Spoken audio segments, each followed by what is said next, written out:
RJ news, हर खबर पर नजर।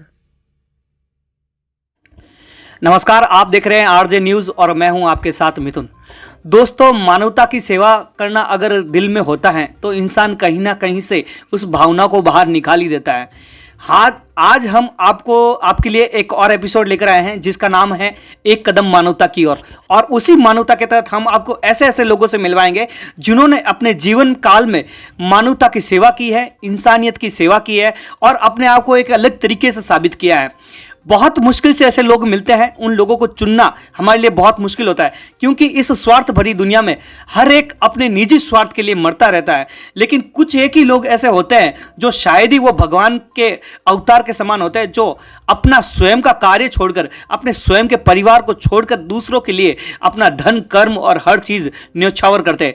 तो आइए आज एक और शख्स हम शुरुआत करते हैं, ऐसे शख्स से जिन्होंने पूरे राजस्थान में राजस्थान गौरव रत्न अवार्ड अभी हाल ही में उनको मिला है और एक कर्मचारी, एक सरकारी कर्मचारी होने के बावजूद भी इन्होंने अपना सर्वस्व निछावर मानवता के लिए सेवा में अर्पण किया है।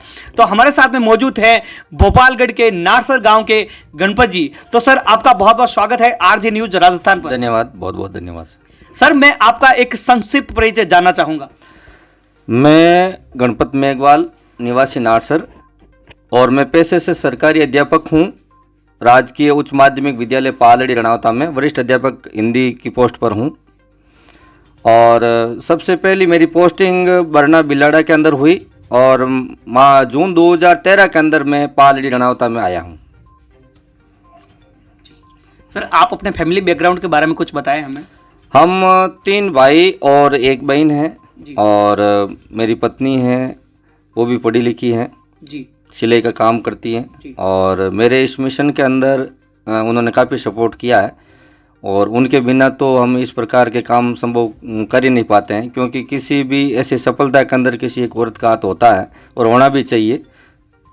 सर, मैं आपसे ये जानना चाहूँगा कि ये जो मानवता की भावना आपके अंदर आई है, जो लोगों की सेवा करने की भावना आपके दिल में आई है, वो कैसे आई सर? मानवता की भावना वैसे मेरे बचपन में थी, लेकिन मैं आर्थिक दृष्टि से कमज़ोर था, कर नहीं पाया। लेकिन मार्च 2018 के अंदर मैं राजस्थान पत्रिका अखबार पढ़ रहा था जी। उस दौरान एक खेड़ापा के पास में कोई दंपति की सड़क दुर्घटना में मृत्यु हुई थी जी, पति पत्नी दोनों की। और वो मैंने देखा और पीछे 2 बच्चियां उनकी जीवित बची थी, उनकी गोद में थी, जो भयंकर टक्कर के कारण उछल करके मतलब बाढ़ में गिर गई, कुसुम और दीपिका। वो मैंने देखा तो मेरे दिमाग में रह नहीं गया। मैंने सोचा यार, उन बच्चियों के लिए, भविष्य के लिए हमें कुछ करना चाहिए। मान लो उनकी बच्चियों के माता पिता नहीं है, लेकिन इस संसार में इंसानियत तो है बिल्कुल, और हमें उस मानवता के नाते उन बच्चियों के लिए करना चाहिए। और हमने उस बच्चियों के लिए कुसुम दीपिका का मैंने जिंदगी लाइफ में पहली बार एक मानवता का परिचय दिया, मानवता का काम किया। और लगभग 6.5 लाख रुपए उन बच्चियों के लिए हमने एकत्र किए, जन सहयोग से एकत्र करके जी। बहुत बड़ी बात है। मानवता का परिचय देते हुए इनके दिल में और मन में यह ख्याल आया, अखबार पढ़ रहे थे और एक ऐसा दुर्घटना हो गई थी जिनके माँ बाप चले गए इस दुनिया से। उन बच्चियों को इन्होंने लगभग 6.5 लाख रुपए इकट्ठा करके उनको दिए। ये बहुत बड़ी बात है उन लोगों के लिए। और आज वो कहीं है ना कहीं बच्चियाँ इनको दुआएं दे रही होगी, क्योंकि इस तरह के काम करना हर एक के बस की बात होनी नहीं होती है। तो सर, आपने जो सामाजिक कार्य में जो सेवाएं की हैं लोगों की, वो कौन कौन से माध्यम के द्वारा की गई हैं? किस किस माध्यम से आपने लोगों को सेवाएं प्रदान की है सर? जब मेरा लाइफ का पहला ऐसा मिशन जो मानवता को लेकर था, कुसुम दीपिका वाला, उसके बाद में मुझे ऐसा लग रहा है कि मैं सोशल मीडिया में बहुत ज़्यादा सक्रिय था। फेसबुक से आज भी चलाता हूँ, व्हाट्सएप वगैरह चलाता हूँ, और हमेशा मैं सोशल मीडिया पर समसामयिक मुद्दों पर कुछ न कुछ आलेख लिखता हूँ। काफ़ी युवा और बुद्धिजन लोग, शिक्षाविद लोग भी जुड़े रहते हैं और अपनी प्रतिक्रिया देते हैं। तो मैंने सोचा कि अब मैं इस सोशल मीडिया का कुछ सदुपयोग करूँ, और मुझे कोई भी ऐसा ज़रूरतमंद लगे, या बीमार है, बेसहारा है, कोई विधवा है, कोई अनाथ है, उन बच्चों को, उन लोगों को मेरी तरफ से जितना हो सके सोशल मीडिया के माध्यम से मैंने उनका आर्थिक सहयोग करने की ठान ली। और मैं या मेरे ऑफिस के अंदर ही लाइव आकर के मतलब लोगों से मतलब आर्थिक सहयोग करने के लिए निवेदन करता। और ऐसे करके अभी तक लगभग 25 से ज़्यादा मतलब परिवारों को जन सहयोग से एकत्र करके, आर्थिक राशि एकत्र करके 30 लाख के आसपास हमने सहयोग करवा दिया उन लोगों का। क्या बात है, बहुत बड़ी बात है। ऐसे ऐसे लोगों की सेवाएं करते हैं, चाहे वो लेडीज़ हो, चाहे बुजुर्ग हो, या कोई भी बच्चा हो, जो कोई भी मुसीबत में अगर फंस जाता है तो उनकी सेवाओं के लिए हमेशा तत्पर रहते हैं। और लगभग आपको बता दें कि सर ने बताया कि लगभग 25 लाख 30 लाख रुपए अभी तक इन्होंने इकट्ठा करके ऐसे लोगों की सेवा में दिए हैं, जो वास्तव में काबिल तारीफ है और ऐसा होना भी चाहिए। हर एक के मन में इस तरह की भावनाएं नहीं आती है, लेकिन ऐसा ही वो एक फरिश्ते होते हैं उन लोगों के लिए जो ऐसे प्रयास करते रहते हैं। सर, मैं एक और चीज़ जानना चाहूँगा, कोरोना काल में आपकी क्या क्या सेवाएं रही होगी सर? कोरोना काल पहली लहर के अंदर तो हम खुद भी अपने आप को बचाने में लगे हुए थे, क्योंकि नई नई ये बीमारी आई थी। लेकिन जब से दूसरी बार वापस लहर आई और लोगों को खाने की भी नौबत, मतलब खाने की स्थिति भी नहीं थी, क्योंकि जब आजीविका के स्रोत भी सारे बंद हो गए तो फिर करे क्या। तो ऐसी स्थिति के अंदर हमने 5 जनों ने मतलब एक मिशन स्वास्थ्य बैंक के नाम से एक मुहिम चलाई, सोशल मीडिया के माध्यम से व्हाट्सएप ग्रुप बना करके, और सरकारी हॉस्पिटल भोपालगढ़ के अंदर भौतिक संसाधन और मेडिकल सामग्री और कुछ खाद्य सामग्री भी हमने वितरित की। लगभग हमारी टीम ने, हमारी इस मिशन स्वास्थ्य बैंक की टीम में मेरे साथ में कैलाश जी फौजी साहब और श्यामलाल जी सोलंकी और बारमल गर्ग और हमारे सुनील जी नायल कमांडो, ये 5 जनों की हमारी टीम थी। और इस टीम ने लगभग 1.5 करोड़ के आसपास भौतिक निर्माण और मेडिकल उपकरण मुहैया करवाए। और आज भी आप कभी भोपालगढ़ सरकारी हॉस्पिटल में आओ, तो आपको ऐसा लगेगा कि मतलब हॉस्पिटल के बाहर इतने टेंट शेड वगैरह बनाए हुए हैं, कम से कम 1000 से ज़्यादा भी यदि कोई मरीज या उनके साथ में कोई आए तो भी वो आराम से रुक सकते हैं, चाहे बारिश का मौसम हो, चाहे सर्दी का मौसम हो, चाहे कुछ भी हो। बहुत बड़ी बात है, जब कोरोना अपनी चरम सीमा पर था, कोहराम मचा रहा था पूरे दुनिया भर में, उस समय जब हॉस्पिटलों में मौत तांडव कर रही थी, उस समय एक फरिश्ते बनकर, एक देवदूत बनकर सर हाजिर हुए और इन्होंने अपनी टीम के साथ एक मिशन स्वास्थ्य बैंक नाम से एक मिशन चलाया, जिसके तहत हॉस्पिटलों में चाहे ऑक्सीजन की सुविधा हो, चाहे कोरोना से लेकर किसी भी प्रकार की कोई भी व्यवस्था हो, तो इन्होंने अपनी टीम के माध्यम से उन मरीजों को दी है। ये उस समय जब उनको सबसे ज़्यादा ज़रूरत थी इलाज की, उस समय इन्होंने ये दिए। आज भी कोरोना चरम सीमा पर है और लगभग ये वापस आने को है। ओमिक्रॉन नाम की ये जो वायरस है वो अभी वापस हमारे देश के अंदर आ रहा है, तो इसे रोकने के लिए हम सभी को प्रयास करना चाहिए। हम नहीं चाहते हैं कि इस तरह की बीमारी और हमारे देश में एक भयंकर तांडव करे मौत का। तो आप सभी से यही निवेदन रहेगा कि आप सभी भी इस बीमारी से लड़े, और इसका बचाव ही उपचार है। सबसे बड़ी बात तो ये है, ये अलग अलग रूपों में आता रहता है कोरोना, तो इसे हमें बचाना है और इसको बचाते बचाते साथ में इस तरह के कार्य भी करने हैं, ताकि अगर हमारे घर के पास में अगर कोई भूखा सो रहा है तो उसकी भी मदद करनी है। अगर किसी के पास 2 रुपए नहीं है इलाज के, तो उसको भी आप लोगों को अगर उसको देंगे तो आपकी आत्माओं को बहुत सुकून मिलेगा। सर, मैं और जानना चाहूँगा, जैसे आप एक सरकारी शिक्षक होने के बावजूद भी इस तरह का ये आपका टाइम कैसे मैनेज कर लेते हैं सर? किस तरह ऐसे कार्य कर लेते हैं सर? देखो कि जब मैं इस सोशल सर्विस में से जुड़ा मैं, तब से मुझे महसूस हुआ कि पैसा ही सब कुछ नहीं है। जी सर। और जब हम सक्षम नहीं थे तो हमें महसूस हुआ कि भाई गरीब के लिए पैसा भी बहुत कुछ है। लेकिन अब जब हम आर्थिक दृष्टि से सक्षम हो गए तो हमें हमारी आय से कम कुछ हिस्सा हमारी तरफ से और कुछ हमारे साथी बंधु जो सक्षम है उनसे भी एकत्र करके किसी गरीब, विधवा, बेसहारा या कोई अनाथ है या कोई बीमार है, उनके लिए हम यदि कुछ सहयोग करके उनकी ज़िंदगी यदि हम स्वर्णिम बनाएं या सुखद बनाएं तो ये हमारा जीना सार्थक साबित हो सकता है। बिल्कुल सही बात है सर। तो इसमें आप लगभग अपना जो टाइम होता है उसमें से निकाल कर आप सेवा के लिए समर्पण करते हैं सर? बिल्कुल। देखो, टाइम वैसे देखो स्कूल टाइम भी ड्यूटी ज़रूर करनी पड़ती है, लेकिन उसके बावजूद भी मैं हमेशा फिक्स 6 घंटा नींद लेता हूं। लेकिन सुबह 6 बजे उठ के मैं 6 बजे से 8 बजे तक हमेशा एक आध स्टोरी ज़रूर लिखता हूं, और हमेशा दिमाग में ये रखता हूं कि भाई हमारे सोशल मीडिया के माध्यम से, समाचार पत्र के माध्यम से या इधर उधर देखते हुए पता लगाता हूं कि भाई कहाँ कोई वास्तव में बेसहारा है या ज़रूरतमंद है या बीमार है या कोई विधवा महिला है जिनको कोई सरकारी योजनाओं से लाभ नहीं मिल पा रहा है। तो वहाँ तक हम पूछते हैं निस्वार्थ भाव से। कभी भी हमारे दिमाग में ऐसा नहीं आया कि हम ऐसा करेंगे तो हमें कोई राजनीतिक पद मिलेगा या हमें कोई सम्मान मिलेगा या कोई सभा बनाएगा। हम मतलब नेकी कर कुएं में डाल वाली कहावत से रितात कर रहे हैं। जी सर। सर मैं ये भी जानना चाहूँगा, आप एजुकेशन लाइन से जुड़े हुए हैं, आपने शिक्षा के क्षेत्र में भी बहुत अच्छे कार्य किए हैं, तो सर जहाँ आप पढ़ाई करवाते हैं सरकारी स्कूल में, वहाँ भी आपका कुछ योगदान रहा सर सेवा के माध्यम से? बिल्कुल रहा है। राजकीय उच्च माध्यमिक विद्यालय पालड़ी रणावता में जब मेरी पोस्टिंग हुई तो उनके 2-3 साल बाद जब 2016-17 के अंदर मेरे पास हेडमास्टर का चार्ज आया जुलाई के अंदर, और जस्ट आगे ही 15-16 दिन बाद में ये 15 अगस्त वाला कार्यक्रम था, उस दौरान मुझे लगा कि मेरे पास बड़ा अच्छा अवसर है और इस अवसर पर मैं ऐसा कुछ मुहिम चला करके इस स्कूल के अंदर कोई भौतिक संसाधन या ऐसा कुछ काम करूं।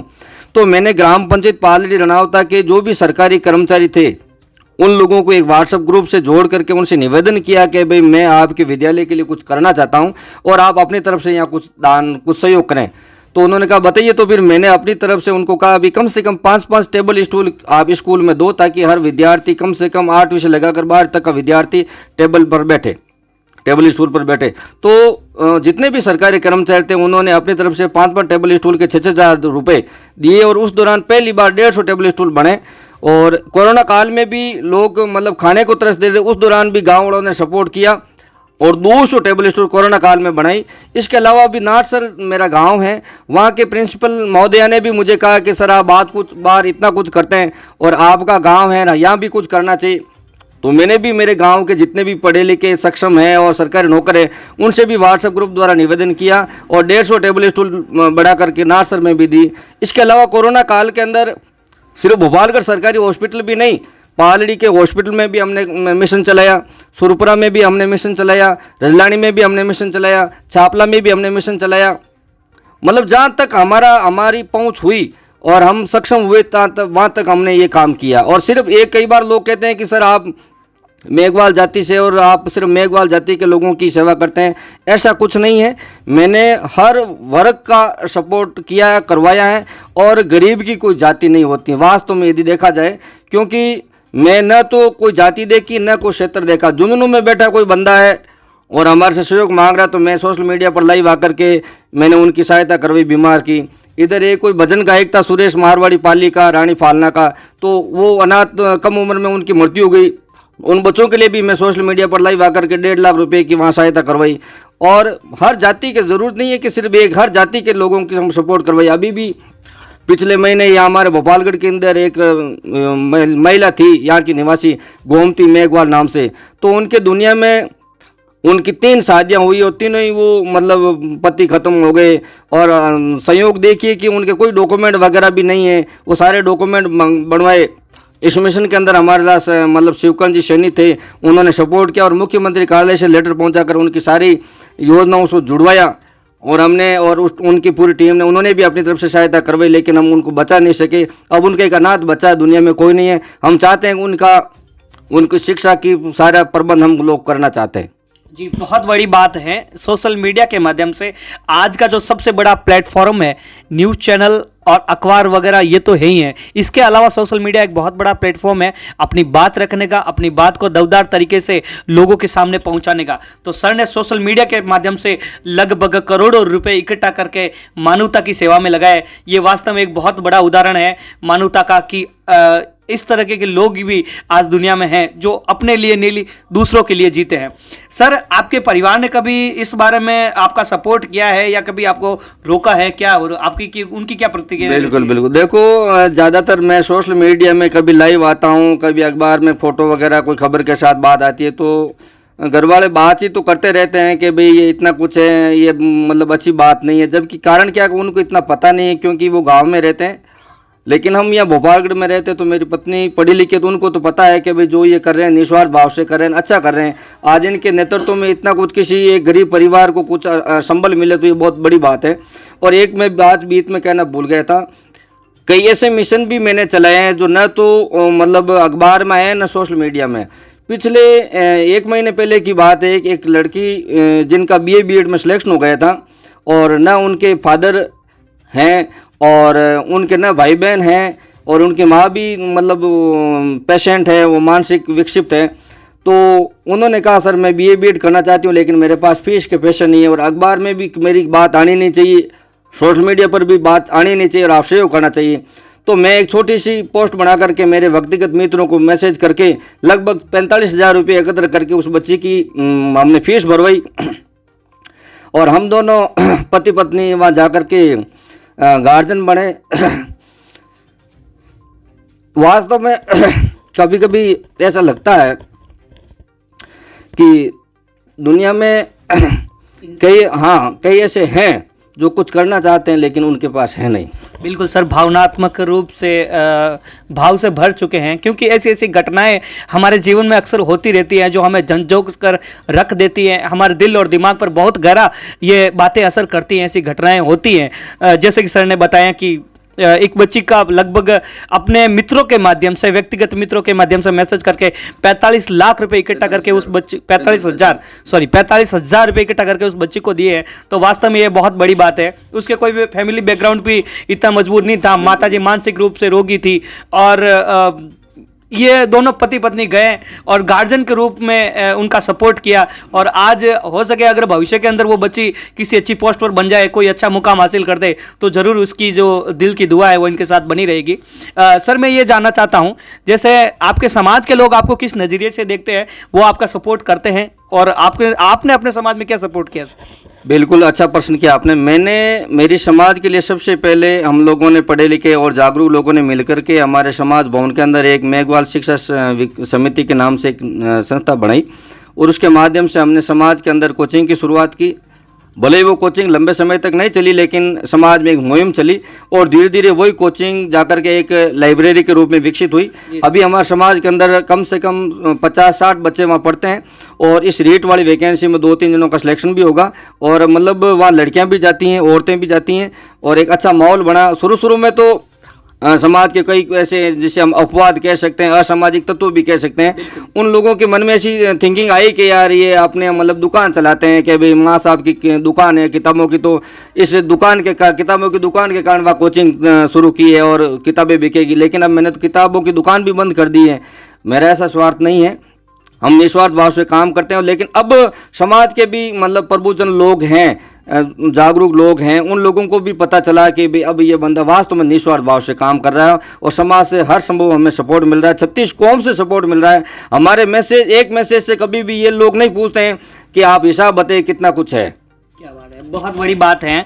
अगर आप मानवता का कोई ना कार्य अगर करने के उसका चल पड़े हैं उस रास्ते पे, तो आपका हर एक बंदा आपका सपोर्ट करेगा। निश्चित रूप से लोग आपकी भावनाओं को समझेंगे, लोगों के दर्द को समझेंगे, उनके दिलों की जो धड़कनें हैं वो आप लोग इस तरीके से समझते हैं कि उनको वास्तव में मदद करनी चाहिए, तो वो लोग आपकी ज़रूर मदद करेंगे और सपोर्ट करेंगे। सर मैं आखिर में कहना चाहूँगा, जब आप इतने सारे लोगों की मदद कर रहे हो, सामाजिक कार्य में अग्रणी रहते हो, आप और आपकी टीम के साथ आप सपोर्ट करते हो, तो निश्चित रूप से आप लोगों के दिलों में घर करते होंगे, तो लोग आपको बुलाकर कहीं ना कहीं मान सम्मान भी देते होंगे। तो सर आपने कहां कहां अभी तक मान सम्मान पाया है, और किस किस सम्मान से आपको प्रोत्साहित किया गया है सर?